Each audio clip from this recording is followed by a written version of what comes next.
Welcome back to Synopsis IAS. My name is Krishna. इस lecture में हम एमएसजीपी सी सेट में कॉम्प्रहेंशन को कंटिन्यू करेंगे और सेकंड लास्ट लेक्चर है कॉम्प्रहेंशन का, जिसमें हम डिस्कस करेंगे इम्प्लीकेशन और कोरोलरी। इसके बाद लास्ट लेक्चर में हम बात करेंगे लॉन्ग कॉम्प्रहेंशन की। तो इसमें मेरा सजेशन आपके लिए ये रहेगा, अगर इम्प्लाइड या इम्प्लीकेशन टाइप के क्वेश्चंस हों, अगर बहुत ज़्यादा अर्जेंट नहीं है, पहली चीज़ बहुत ज़्यादा अर्जेंट नहीं है, दूसरी चीज़ आपके पास एक्सेस टाइम है, तो ही आप अटेम्प्ट करो, अदरवाइज़ इनको अटेम्प्ट मत करो। इन दोनों केसेस में ही आप अटेम्प्ट करो, क्योंकि इम्प्लाइड या इम्प्लीकेशन वाले क्वेश्चंस टफेस्ट होते हैं। रीज़न क्या है?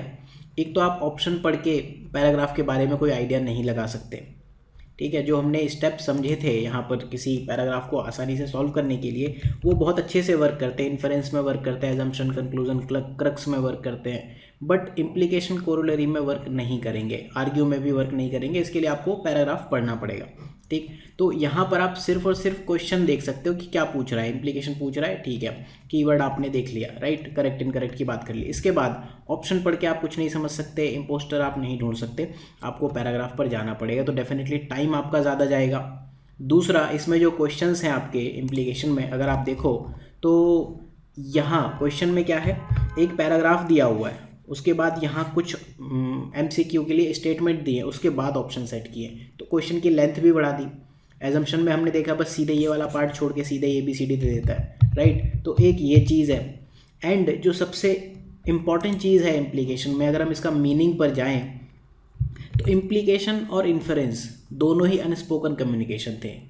इन्फरेंस में हम देखते हैं लॉजिकल कंक्लूजन निकालते हैं, राइट, इजी हो जाता है रिलेटिवली। लेकिन इम्प्लीकेशन में क्या है, आप उस चीज़ को समझने की कोशिश कर रहे हो जो सेंडर या ऑथर ऑफ पैराग्राफ ने कहने की कोशिश की है। The sender of this unspoken message या फिर author of paragraph is the one who implies. वो आपको जो संकेत देगा उसके अकॉर्डिंग आप निकालोगे कि इसका इम्प्लीकेशन क्या हो सकता है। जैसे मैंने आपको बताया था कि अगर मैं आपको ये कहना चाहूँ कि आई लाइक यू, तो मैं आपको फ्लावर्स भेज दूंगा। फ्लावर भेजने के कई और तरीके भी हो सकते हैं। हो सकता है कोई बीमार हो, मैं उसको उस वजह से फ्लावर्स भेज रहा हूँ, या किसी को कन्फ्यूज़न हो जाए कि रेड रोज़ है या पिंक रोज़ है या हल्का सा रेड का दूसरा टिंट है, तो क्या आप उसका इम्प्लीकेशन निकालोगे, तो गलत होने के चांसेस भी ज़्यादा है। जैसे हमने यहाँ बात की थी, राइट, कि इस तरह से कि शैली के बारे में उसकी दोस्त कहती थी, कभी नहीं कहती थी कि वो डम्ब है, लेकिन शैली ने जब गलत आंसर दिया तो वो हंस दी, तो इसका मतलब उसने इम्प्लाई कर दिया कि शैली डम्ब है, लेकिन हो सकता है किसी और चीज़ की वजह से भी हंसी आ गई हो। तो इम्प्लीकेशंस में क्वेश्चन गलत होने के चांसेस ज़्यादा हैं। आपके जो ये स्टेप्स हैं पैराग्राफ पैसेज सॉल्व करने के लिए, वो भी उतने अच्छे से काम नहीं करते, राइट। तो फिर भी हम क्वेश्चन सॉल्व करने की कोशिश करते हैं इम्प्लीकेशन के, ताकि आपको समझ आ जाए, अगर ज़रूरत पड़े या कोई बहुत ही आसान क्वेश्चन हो छोटा सा, तो आप उसे फिर भी अप्रोच कर सको। ये लेक्चर आप फ्री प्लेलिस्ट में आप एक्सेस कर सकते हो सिनॉप्सिस के यूट्यूब चैनल पर, मेन सीट गारंटी प्रोग्राम में। सी सेट के लिए सफिशिएंट है। यहाँ पर आप स्टार्टिंग में एक ये देखना वीडियो, सी सेट के लिए type of keyword in CSAT comprehension, ये एक सी सेट के लिए इंपॉर्टेंट वीडियो है। देन यहाँ पर सी सेट फार्मूला एंड मेथड, ये एक इंपॉर्टेंट वीडियो है। उसके बाद यहाँ आप देखो कि इन्वायरमेंट के बाद लगातार हम सी सेट के वीडियोस अपलोड कर ही रहे हैं। For other courses you can check out Synopsis IAS website. ये जो लेक्चर है पार्ट है MSGP कोर्स का, ठीक है। इस क्वेश्चन को डिस्कस करने की कोशिश करते हैं, तो हमें पैराग्राफ पर जाना ही पड़ेगा, राइट। पैराग्राफ पढ़े बिना हमें ऑप्शन से कुछ नहीं पता चलेगा। सबसे पहले हम ये देख लेते हैं, क्वेश्चन में इम्प्लीकेशन या इम्प्लाइड के बारे में पूछा है, हमें ऑथर की भावनाओं को समझ के आंसर देना है। तो ऑथर ये कहता है कि अगर हम एग्रो इकोलॉजी की बात करें, कृषि पारिस्थितिकी, हिंदी मीडियम के जो स्टूडेंट हैं वो हिंदी पैराग्राफ भी पढ़ सकते हैं, साथ में पढ़ना चाहिए। तो ये कहता है कि जो एग्रो इकोसिस्टम है should mimic the biodiversity level and functioning of natural ecosystem. एक ये चीज़ कही कि भैया जो एग्रो इकोलॉजी है या एग्रो इकोसिस्टम है, वहाँ पर नेचुरल इकोसिस्टम की बात होनी चाहिए, पहली चीज़। फिर यहाँ इन्होंने कहा कि सच एग्रीकल्चरल मिमिक्स, कुछ बातें कही है कि किन किन चीज़ों को मिमिक करता है, ठीक है। दूसरी लाइन हम फिलहाल के लिए छोड़ के चलते हैं, जरूरत पड़ेगी तो पढ़ लेंगे। ये फिर कहता है इकोसिस्टम में there is no waste, nutrient recycle होते हैं, ठीक है, कोई बात नहीं। एक ये दूसरा हमें फैक्ट यहाँ दिख रहा है। तीसरा, एग्रो इकोलॉजी की अगेन बात कर रहा है क्वेश्चन, अगेन एग्रो इकोलॉजी के ऊपर, और यहाँ भी आप देखो कंपेटिबल विद एग्रो इकोलॉजी। तो एग्रो इकोलॉजी आपको जहाँ जहाँ दिखेगा वो आपको ज़रूर देखना है। तो एग्रो इकोलॉजी के बारे में ये कह रहा है कि it aims at closing nutrient loop. अब इसकी मीनिंग क्या है, मतलब returning all nutrient that come out of soil back to the soil. Soil, ज़मीन से जो न्यूट्रिएंट बाहर आ गया तो एग्रो इकोलॉजी क्या करती है, उस न्यूट्रिएंट लूप को क्लोज करती है, ज़मीन में भेजती है, ठीक है, through application of some manure, ठीक है, ये एक पॉइंट हो गया, सॉइल पर वापस भेज रही है, एक पॉइंट हमारे पर नेचुरल इकोसिस्टम है। दो चीज़ें हमें एग्रो इकोलॉजी से रिलेटेड दिख रही हैं, ठीक है। देन ये कह रहा है इट ऑल्सो, मतलब एग्रो इकोलॉजी के ऊपर अगेन ये बात ही कर रहा है, हार्नेसेस नेचुरल प्रोसेस, ठीक, नेचुरल प्रोसेस अगेन इसने बात कर दी, to control pest and soil fertility through intercropping की भी बात कर दी इन्होंने, ठीक। एंड एग्रो इकोलॉजिकल ये एक ही चीज़ है, एग्रो इकोलॉजिकल एग्रो इकोलॉजी, ठीक है। तो एग्रो इकोलॉजिकल ये चौथी बार इसकी इन्होंने रेफरेंस दिया है, integrates tree with live stock and crop. अब इसके आप इम्प्लीकेशन निकालो कि ये इन्होंने 5-6 पॉइंट दे दिए, इनमें से कौन सी फार्मिंग प्रैक्टिस कंपेटिबल है एग्रो इकोलॉजी से। तो पूरे पैराग्राफ में अगर मैं ये समझने की कोशिश करूं कि ऑथर ने कहाँ कहाँ एग्रो इकोलॉजी की बात की है, सबसे पहले कहता है एग्रो इकोलॉजी नेचुरल इकोसिस्टम है, दूसरा वेस्ट तो है नहीं, एग्रो इकोलॉजी ये न्यूट्रिएंट लूप को क्लोज करती है, सॉइल में वापस मैटर भेज रही है, ठीक है। तीसरा ये कह रहा है नेचुरल प्रोसेस, अगेन सेम ही बात कर दी। चौथी कि ट्री को लाइव स्टॉक यानी कि जानवरों से, पशुधन जो कहते हैं, उनको फसलों के साथ, क्रॉप्स के साथ इंटीग्रेट करना है ये, ठीक। तो हमें देखेंगे cover crop, fertigation, hydroponics, mixed farming, polyculture, vertical farming. अगर अब मैं इसमें बात करूं नेचुरल इकोसिस्टम कौन से नहीं है, हाइड्रोपोनिक एक नेचुरल इकोसिस्टम नहीं है, वर्टिकल फार्मिंग एक नेचुरल इकोसिस्टम नहीं है। हाइड्रोपोनिक क्या होता है, जल में, वाटर में आप खेती कर रहे हो, इसे हम हाइड्रोपोनिक कहते हैं, ठीक। वर्टिकल फार्मिंग क्या है, एक के ऊपर एक आप कर रहे हो, ये मोस्टली सॉइल लेस फार्मिंग भी है, ठीक है। तो अगर मैं हाइड्रोपोनिक की बात करूं और वर्टिकल फार्मिंग की बात करूं, तो पहली चीज़ ये इस वाली चीज़ को वॉयलेट कर रहे हैं, सॉइल को, दूसरा नेचुरल इकोसिस्टम वाली चीज़ को ही वॉयलेट कर रहे हैं, तीसरा इसमें आप लाइव स्टॉक को, अब हाइड्रोपोनिक में आप कहाँ लाइव स्टॉक को इंटीग्रेट करोगे। तो मेरे अकॉर्डिंग 3 और 6 तो आप पहले एलिमिनेट कर दो, 3 यहाँ दिख रहा है, 6 यहाँ दिख रहा है, 6 यहाँ दिख रहा है, 3 यहाँ दिख रहा है, तो आपका आंसर ए तो दिख रहा है। अब चेक कर लेते हैं बाकी। कवर क्रॉप, ठीक है, कवर क्रॉपिंग होती है कि क्रॉप को आपने कवर कर दिया, हो सकता है एग्रो इकोलॉजी में, डेफिनेटली हो सकता है, ठीक। इनफैक्ट आप जो ये है वेस्ट वगैरह को, इनको और ज़्यादा कंट्रोल करने की कोशिश करो, आपने क्रॉप्स को कवर कर दिया, तो ये मुझे ठीक लग रहा है, ठीक। एंड फर्टिगेशन नेचुरल नहीं लगता है मुझे, तो यहाँ पर देखो आप, ठीक है, फर्टिगेशन क्या होता है, फर्टिलाइज़र प्लस इरिगेशन। इनफैक्ट जो हाइड्रोपोनिक है, फर्टिगेशन है, ये सारी चीज़ें नेचुरल फार्मिंग नहीं है, तो 2 भी आपका गलत हो गया, ठीक है। फिर मिक्स्ड फार्मिंग, ठीक है, फार्मिंग आप मिक्स करके कर सकते हो, कई सारी चीज़ों को मिक्स करके एक साथ कर सकते हो, वो एग्रो इकोलॉजी का पार्ट हो सकता है, वहाँ आप लाइव स्टॉक भी इंटीग्रेट कर सकते हो, क्रॉप भी इंटीग्रेट कर सकते हो, और नेचुरल इकोसिस्टम में भी मिक्स्ड फार्मिंग या मिक्स्ड वेजिटेशन दिखती है, तो ये भी ठीक है, और पॉलीकल्चर भी आपको इसी तरह दिखेगा, तो आंसर ए हो गया।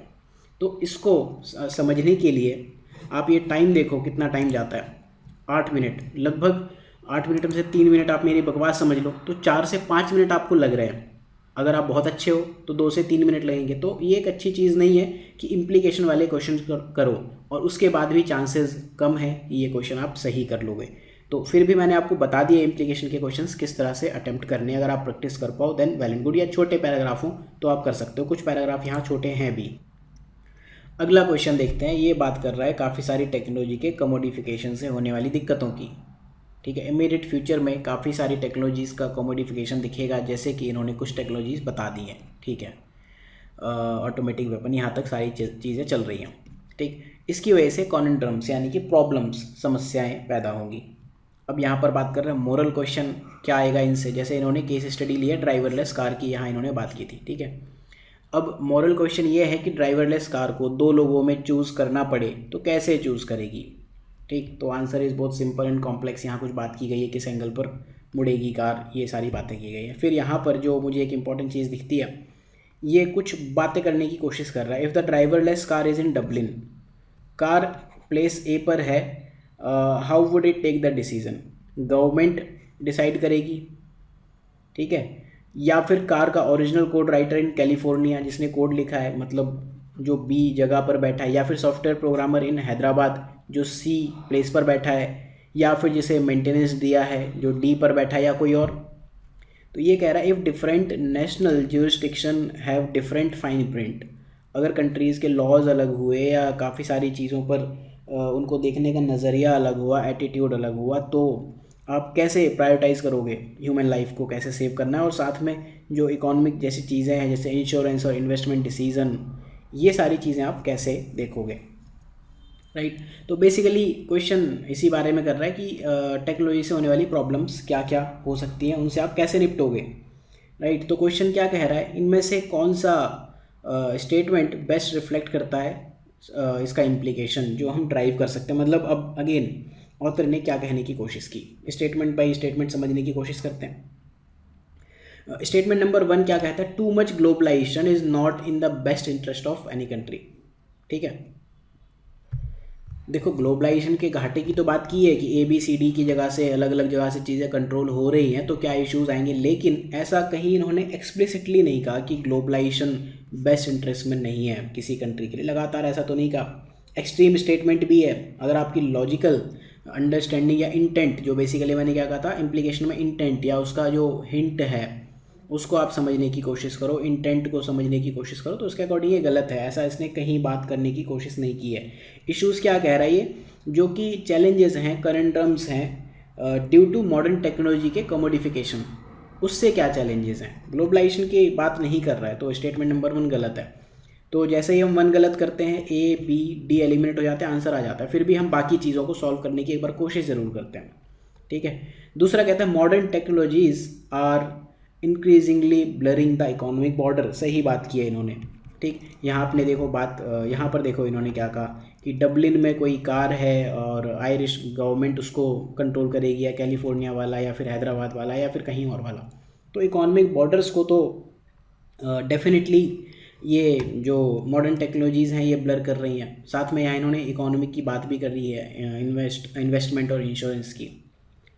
अगला जो ऑप्शन है, innovation capital have impinged on the dominion of state. अब ये लाइन अगर आपको समझ नहीं आ रही तो एक बार हिंदी पढ़ लो। नवाचार और पूंजी ने राज्य के अधिकार क्षेत्र पर अतिक्रमण कर लिया है। ठीक है, हो सकता है यहाँ पर आप देखो अधिकार क्षेत्र क्या है, वही कार डबलिन में थी, उसको कंट्रोल BCD वाले लोग कर रहे हैं, तो हो सकता है ये आंसर आपका ट्रू हो।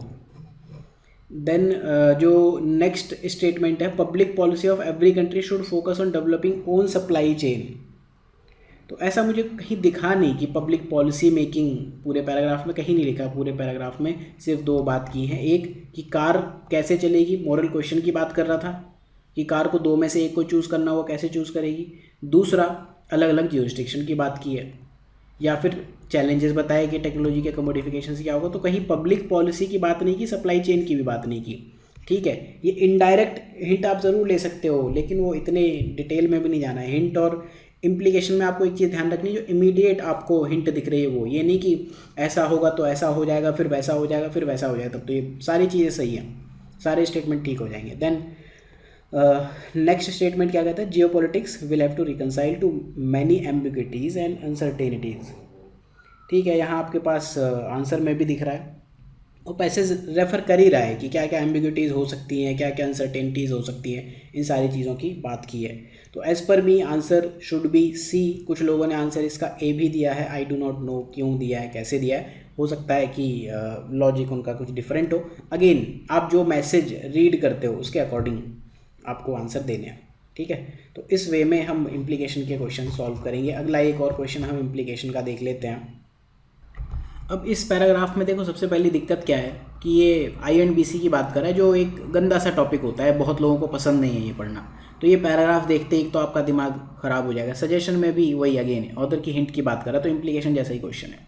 ठीक, तो ऐसे क्वेश्चंस में एक तो इम्प्लीकेशन वाली बात हो गई, दूसरा कि जो क्वेश्चन है वो है एक बहुत ही गंदे से टॉपिक पर जो आपके एरिया ऑफ इंटरेस्ट से जनरली बाहर है। तो ऐसे में छोड़ दो, कोई हार्ड एंड फास्ट रूल तो है नहीं कि आपको सभी के सभी पैसेज अटेम्प्ट करने हैं, लेकिन जब आपको ऐसे पैसेज दिखते हैं वो इन जनरल काफ़ी सिंपल होते हैं, उसमें GS की नॉलेज नहीं लगती है। जैसे आप देखो ये कह रहा है कि रिजोल्यूशन ऑफ बैंक्रप्सी, जो भी बैंक्रप्सी के केसेस हैं, ठीक है, तो उसके लिए INBC आया। It should help NPA control, NPA को कंट्रोल में लाना है। पहली बात इन्होंने NPA कंट्रोल की बात की है। Despite the slow pace of resolution by the ये कोड कैन बी हेल्पफुल। ठीक है, ये कह रहा है कि INBC में जो नेशनल कंपनी लॉ ट्रिब्यूनल है उसके द्वारा जो रिजोल्यूशन है वो स्लो पेस पर होता है, फिर भी फ्यूचर क्रेडिट साइकिल या बैंक की बुक्स क्लीन की जा सकती हैं। तो एक तो ये फैक्ट मिला, ठीक है। जो आई एंड बी सी है एनपीए कंट्रोल करने के लिए कर रहा है और फ्यूचर क्रेडिट साइकिल को भी इम्प्रूव कर सकता है, बैंक बुक क्लीन कर सकता है। The recapitalisation of public sector bank, अब ये अगेन एक दूसरा पॉइंट कहा इन्होंने, एक आई एंड बी सी कहा था, दूसरी जो बात कर रहे हैं रिकैपिटलाइजेशन की बात कर रहा है।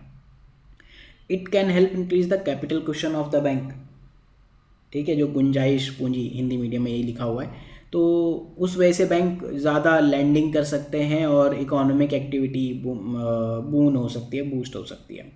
बट इन्होंने ये कहा बैड डेट रिजोल्यूशन जो यहाँ बात की है और जो रिकैपिटलाइजेशन जो यहाँ बात की है, ये दोनों चीज़ें only a part of solution, क्योंकि ये दोनों बहुत कम कर सकते हैं चीज़ों को सॉल्व करने के लिए जो आज की डेट में इंडियन बैंकिंग सिस्टम का स्टेट हो गया। अब ये बात कर unless there are structural reforms, systematic reforms की बात कर रहा है, unless there are systemic reforms जो कि अनसस्टेनेबल लैंडिंग को एड्रेस करें, फर्दर क्रेडिट साइकिल स्ट्रेस में रहेंगी। ठीक, तो बेसिकली इन्होंने 3 बातें कही हैं। पहला सिस्टमिक रिफॉर्म, तीसरी बात है आईएनबीसी या एनपीए कंट्रोल करना, ये पहली बात है, और दूसरा रिकैपिटलाइजेशन। ये इन 3 चीज़ों के बारे में मैं इन जनरल ऑब्जर्व कर पा रहा हूँ। पैसेज के ऑप्शंस देखने की कोशिश करते हैं। ऑप्शन ए कहता है lending by bank should be closely monitored and regulated by central bank. देखो अगर आप जीएस की नॉलेज से सही करो तो ये सही बात है, करनी ही चाहिए, क्लोजली मॉनिटर करती है गवर्नमेंट। बट क्या इस पैसेज में कहीं भी बात की है सेंट्रल गवर्नमेंट की? कहीं भी नहीं की है। तो स्टेटमेंट नंबर 1 आपका गलत हो गया, क्योंकि पैसेज में बात ही नहीं की है, पैरा के स्कोप के बाहर हो गया। दूसरा कहता है कि जो interest rate should be kept low, something इन्होंने कह दिया, इंटरेस्ट रेट को लो रखना है। देखो इंटरेस्ट रेट आपके रिफॉर्म्स में तो आता है, ठीक, लेकिन स्पेसिफिकली इसकी बात नहीं की है। तो अगर हमें कोई प्रॉपर आंसर नहीं मिला तब हम इस ऑप्शन पे आएंगे, अदरवाइज इसको भी हम गलत ही मानते हैं, इसके बारे में बात ही नहीं कर रहा है। ठीक, चेंजिंग इंटरेस्ट रेट जो होता है वो आप देखते हो शॉर्ट टर्म के लिए होता है। इनफैक्ट जो सिस्टमिक रिफॉर्म्स की बात कर रहा है, अनसस्टेनेबल लैंडिंग को रिमूव करने के लिए, वो लॉन्ग टर्म बात कर रहा है, तो उस हिसाब से मुझे ठीक नहीं लग रहा। देन अगला स्टेटमेंट क्या था, merger of many bank. Merger की भी बात इन्होंने कहीं नहीं कही, आगे आपको पढ़ने की नीड नहीं है। ठीक है, स्टेटमेंट अपने आप में सही है, बट ना तो इसका कहीं मेंशन आपको दिख रहा है, ना ही कहीं आप इसको इम्प्लीकेशन ऐसा कुछ है, कहीं भी कोई बात नहीं की गई। Then Indian banking system requires structural reforms as a long term solution for bad loan problem. Clearly आप देखो पॉइंट नंबर 3 से ये स्टेटमेंट आपको दिखता है। तो ऐसा नहीं कि इम्प्लीकेशन के क्वेश्चन आप छोड़ ही दोगे, जो बहुत ईजी से क्वेश्चन हैं उनको आप सॉल्व भी करोगे, हो जाते हैं कई बार क्वेश्चन सॉल्व। 2021 में इम्प्लीकेशन के यही क्वेश्चन है, अगर आप और प्रैक्टिस करना चाहते हो तो 2020 के और क्वेश्चन सॉल्व कर सकते हो। 20 में भी आप देखो 1 2 3 4 क्वेश्चन है, 19 में एक ही क्वेश्चन। तो इन जनरल यही रेशियो रहता है, सबसे ज़्यादा एजम्पशन, इन्फरेंस और क्रक्स के क्वेश्चन आपको दिखेंगे। कोरोलरी का एक क्वेश्चन और देख लेते हैं। कोरोलरी बेसिकली क्या होता है, जो एक थ्योरम से बन के आया हो। कोरोलरी मतलब परिणाम या उपसिद्धांत, एक थ्योरम जो ऑलरेडी प्रूवन है, जैसे मैं कहूँ F=ma, अब इससे मैं फर्दर कोई और चीज़ें ड्राइव करता हूँ, थ्योरी से थ्योरी अगर मैं ड्राइव करता हूँ उसे हम कहेंगे कोरोलरी। ठीक है, तो क्वेश्चन देखते हैं। ये बात कर रहा है, बहुत छोटा सा पैराग्राफ है, 1 लाइन का। ऐसे क्वेश्चन तो आपको आइडेंटिफाई करके ढूंढ के बिल्कुल शूट करने चाहिए। ये कह रहा है objective of macro economic policy is to enhance the economic welfare of the people and any wing of such macro economic policy. मतलब इसके कितने 2-3-4 टाइप होते होंगे। तो इन्होंने कुछ बात की है, monetary fiscal can not independently work without active support of other. ये सीधी सी बात कर रहा है, जो मैक्रो इकोनॉमिक पॉलिसी है लोगों के भले के लिए होती है और इसके जो विंग्स हैं वो आपस में एक दूसरे के साथ मिलजुल के काम करनी चाहिए। ठीक है, अब ऐसे छोटे पैराग्राफ में गलती कहाँ होती है, इस कीवर्ड में। कोरोलरी का आपको मीनिंग पता होना चाहिए। तो यहाँ कोरोलरी देखो आर्ग्यूमेंट जैसी बात कर रहा है ना, कि अगर एक थ्योरम है, इन्होंने कह दिया कि मैक्रो इकोनॉमिक पॉलिसी ऐसी ऐसी है, अब इसका क्या करें, कोरोलरी बताओ आप। ये आर्ग्यूमेंट है, इसके बेस पर आपको आंसर देना है। ठीक, पहला कह रहा है central bank can not work independently of government. मुझे नहीं लगता ऐसी कहीं कोई बात की गई है, बट इन्होंने एक चीज़ ज़रूर कही है कि जो मैक्रो पॉलिसी है, डायरेक्टली नहीं कहा, मॉनेटरी और फिस्कल। मॉनेटरी पॉलिसी कौन बनाता है, सेंट्रल बैंक। फिस्कल पॉलिसी कौन बनाता है, गवर्नमेंट। और ये इन्हीं दोनों की बात कर रहा है, without active support of other. तो डायरेक्ट बात तो नहीं की गई, इसको हम सही भी मानेंगे और गलत भी मानेंगे, फिलहाल के लिए अपने पास रखते हैं। दूसरा कहता है government should regulate financial market and institution closely. कहीं ऐसी बात नहीं कर रहा है, आप देखो कहीं ऐसा रेगुलेशन की बात तो नहीं कही है। ये स्टेटमेंट अपने आप में तो ट्रू है, लेकिन पैसेज के स्कोप में नहीं आता, पैसेज में ऐसी कहीं बात नहीं की है। Then again market economy is not compatible with socialist policy of government. ये तो अपने आप में ही एक एक्सट्रीम स्टेटमेंट है। इंडिया में मार्केट इकोनॉमी के अलावा दोनों चीज़ें मिक्स में चलती हैं, मार्केट और सोशलिस्ट पॉलिसी। ये तो हद एक्सट्रीम स्टेटमेंट है, ये तो आपको देखते ही एलिमिनेट कर देना चाहिए, और इसकी बात भी कहीं ऐसी पैराग्राफ में नहीं की। देन ये कह रहा है financial sector reforms are required for enhancing the economic welfare. ठीक है, सही बात है, बात बिल्कुल सही है, लेकिन फाइनेंशियल सेक्टर की कहीं पैसेज में तो बात नहीं की ना। तो अगेन जो पैसेज के सबसे ज़्यादा क्लोज है वो आपको स्टेटमेंट नंबर ए ही दिख रहा है। इसको अगर वापस से देखो और अगर आप कीवर्ड मैच करो, यहाँ इंडिपेंडेंट वर्किंग की भी बात की है। ठीक, मैक्रो पॉलिसी के दो पार्ट हैं, मॉनेटरी या physical policy. Monetary policy central bank यानी कि आरबीआई लेके आता है इंडिया में, और फिजिकल पॉलिसी यानी कि बजट और उससे रिलेटेड चीज़ें वो गवर्नमेंट लेके आती है। यहाँ इन्होंने बात की ही थी, और एक्टिव सपोर्ट के साथ ही एक दूसरे के साथ काम करते हैं। इस तरह से आप कोरोलरी के क्वेश्चन सॉल्व करोगे। तो कहने का मतलब ये है कि जब भी आप कोई पैसेज सॉल्व कर रहे हो, ये पॉज करके आप देख लेना, ऑलरेडी हम इसको डिस्कस कर चुके हैं कि इनके मीनिंग क्या है। एजम्पशन का मीनिंग क्या है आपको पता होना चाहिए, कंक्लूजन का मीनिंग क्या है, इनमें क्लोज डिफरेंस क्या है, क्रक्स का मीनिंग क्या है। क्रक्स आपके लिए सॉल्व करने सबसे इजी हो सकते हैं, क्रक्स वाले क्वेश्चंस आप देखो। इम्प्लीकेशंस सबसे टफ हो सकते हैं। कोरोलरी आपके लिए अगेन काफ़ी इजी हो सकते हैं। आर्ग्यूमेंट वो असर्शन रीजनिंग टाइप की चीज़ें दिखेंगी, ये भी आपके लिए इजी हो सकते हैं। और पैसेज बेस्ड तो कभी कभार ही पूछें, बच्चों वाले क्वेश्चंस होते हैं, ये इजी हो सकते हैं। तो शॉर्ट कॉम्प्रहेंशन हम डिस्कस कर चुके हैं लगभग सारी चीज़ें।